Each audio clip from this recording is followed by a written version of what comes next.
Shalom, Bapak Ibu dan saudaraku yang Tuhan kasihi. Senang bisa bertemu lagi di kesempatan hari ini. Bapak Ibu dan saudara yang Tuhan kasihi, saya ingin mengajak kita untuk kembali mendengarkan dan merenungkan firman Tuhan pada kesempatan hari ini. Saya mendasarkan kesempatan renungan kita pada saat ini adalah dari kesaksian surat Paulus kepada jemaat di Roma, dalam Roma pasal yang ke-15 ayat yang ke-7. Sebelumnya, saudara-saudara, mari kita berdoa. Bapa di dalam sorga, kami bersyukur kepadamu sebab pagi hari ini kami dapat diberikan kesempatan untuk menikmati kehidupan yang baru. Kami bersyukur siang hari ini menjadi siang yang membawa kami untuk dapat melakukan berbagai kesempatan kami di tengah-tengah keluarga kami masing-masing. Dan ketika malam menjadi bagian yang menjelang, kami juga bersyukur karena kami akan dituntun dan dihantar sebelum pada akhirnya kami membaringkan tubuh kami yang letih dan lelah ini dengan kebenaran firman Tuhan.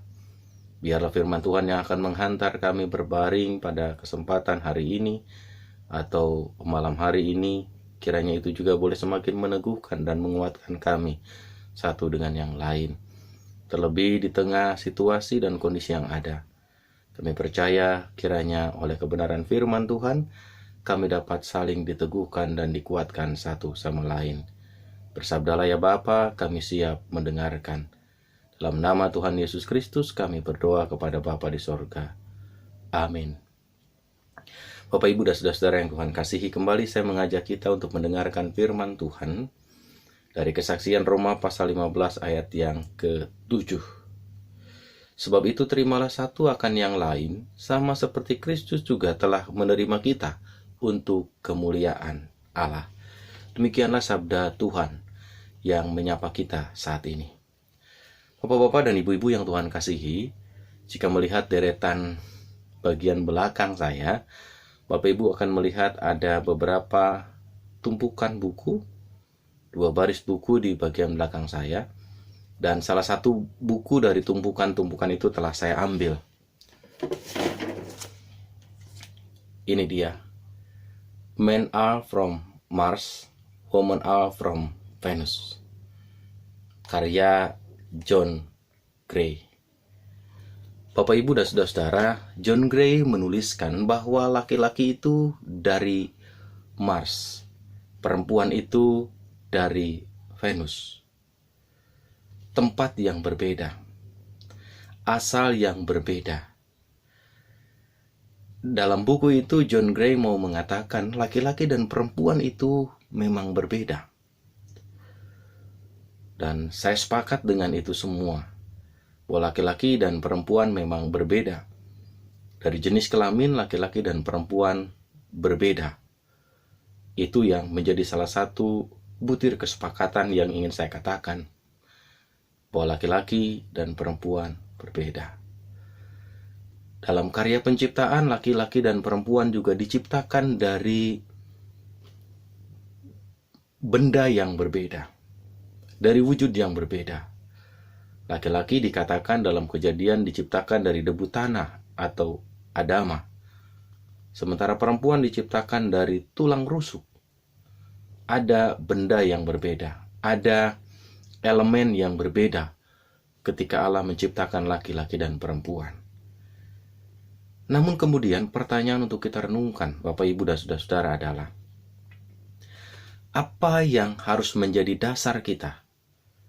Yang harus menjadi alasan kita. Sebagai laki-laki kita harus dapat menerima perempuan, dan sebagai perempuan kita harus dapat menerima laki-laki. Kesempurnaan? Saya kira bukan. Ketampanan? Saya kira juga bukan.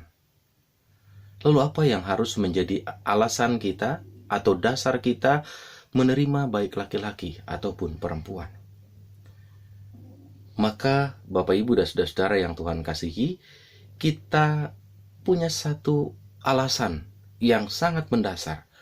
Mengapa laki-laki harus menerima perempuan? Dan mengapa perempuan harus dapat menerima laki-laki? Sekali lagi, penerimaan itu bukan oleh karena kesempurnaan, bukan oleh karena ketampanan, bukan oleh karena semata-mata kebaikan atau ketiadaan celah dan kekurangan. Tapi apa yang dikatakan oleh firman Tuhan yang disampaikan Rasul Paulus kepada jemaat di Roma, saya bacakan ulang. Sebab itu terimalah satu akan yang lain, sama seperti Kristus juga telah menerima kita. Dasarnya jelas. Laki-laki harus bisa menerima perempuan, perempuan harus bisa menerima laki-laki, satu sama lain harus saling menerima. Karena Kristus sendiri menerima kita. Bukan oleh karena kesempurnaan kita laki-laki, atau karena ketiadaan kekurangan kita perempuan. Bukan. Tapi Kristus mau menerima kita, Kristus mau menyambut kita baik laki-laki ataupun perempuan, karena kita sama-sama punya harga di matanya. Karena Kristus mau menjadikan laki-laki dan perempuan sebagai miliknya.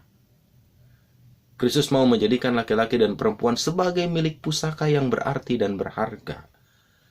Dan karena itu dia mau menerima laki-laki dan perempuan. Mau menerima saya. Mau menerima ibu bapa dan saudara-saudara. Bukan oleh karena kesempurnaan kita. Bukan juga oleh karena nilai-nilai baik yang telah kita perlihatkan. Bukan juga oleh karena ketiadaan celah dan kekurangan yang kita miliki. Tapi karena memang betul-betul kita mau dijadikan sebagai miliknya yang berharga, milik pusaka satu-satunya. Itulah dasar kita. Dasar saya, dasar Bapak Ibu dan saudara-saudara untuk dapat menerima satu dengan yang lain. Oleh karena itu, Ibu Bapak dan saudara-saudaraku yang Tuhan kasihi, hari ini di tengah situasi dan kondisi yang ada, kembali kita pun juga diingatkan betapa pentingnya kita untuk mampu menerima orang lain, bukan oleh karena ada apanya. Betapa pentingnya kita bangun sebuah pemahaman, sebuah pemikiran, sebuah paradigma dalam perjalanan hidup kita, bahwa sebagai laki-laki saya harus bisa menerima perempuan, oleh karena apa adanya. Oleh karena dia sama-sama milik berharga di mata Tuhan. Oleh karena dia sama-sama milik pusaka Allah. Dan karena itu, saya juga dipanggil untuk dapat menerima laki-laki dan perempuan. Bahkan mereka yang mungkin transgender di tengah perjalanan hidup kita. Sebagai bagian dari kehidupan yang tak terpisahkan dengan kita. Oleh karena itu, Ibu Bapak dan saudara-saudaraku yang Tuhan kasihi, kesempatan saat ini kita pun juga dipanggil bersama. Dalam perjalanan hidup kita sebagai umat Allah, yang dihadirkan oleh Allah di tengah-tengah kehidupan masyarakat. Kita berjumpa dengan orang-orang yang memiliki keterbatasan secara fisik. Kita berjumpa dengan orang-orang yang memiliki keterbatasan secara mental. Kita berjumpa dengan orang-orang yang mungkin secara sosial juga memiliki keterbatasan. Di ruang itulah Allah mengajak kita, Allah memanggil kita. Apakah kita punya hati, apakah kita punya kesediaan, apakah kita juga punya kepekaan untuk menyambut mereka yang secara fisik punya kekurangan, untuk juga menyambut mereka yang secara mental punya keterbatasan, untuk juga dapat menyambut mereka yang secara sosial mungkin tidak mampu mewujudkan nilai-nilai sosial secara baik. Allah mengajak kita, Allah memanggil kita untuk dapat menyambut setiap orang sebagai teman, sebagai sahabat, sebagai rekan, sebagai milik pusaka yang juga Allah tempatkan untuk kita satu sama lain saling menopang dan saling mendukung. Hari ini kita juga diingatkan kembali Bapak Ibu dan saudara-saudara. Ada mungkin anggota keluarga dari para medis, entah itu dokter atau perawat ataupun mereka yang bekerja di ruang publik di bidang pelayanan kesehatan. Bisa saja mereka tidak berjumpa dengan anggota keluarga yang bertugas di garda depan dalam rangka penanganan dan upaya untuk memutus mata rantai penyebaran virus corona.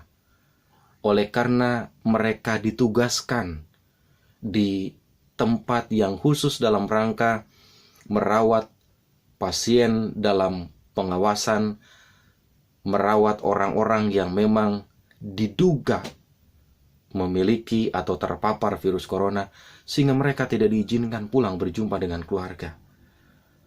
Adakah juga kesempatan kita untuk menyapa mereka?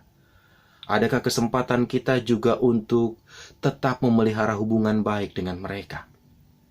Walaupun mungkin Bapak, Ibu, dan saudara-saudara, relasi dan hubungan baik itu tidak terjadi secara langsung, tatap muka, berjabat tangan, ada pertemuan. Tetapi kecanggihan teknologi, kemajuan teknologi seharusnya dapat menolong kita untuk tetap saling menguatkan, untuk tetap saling menopang, khususnya mereka yang menjadi anggota keluarga dari para medis yang berjaga dan bertugas di garda terdepan. Oleh karena itu, saudaraku yang Tuhan kasihi,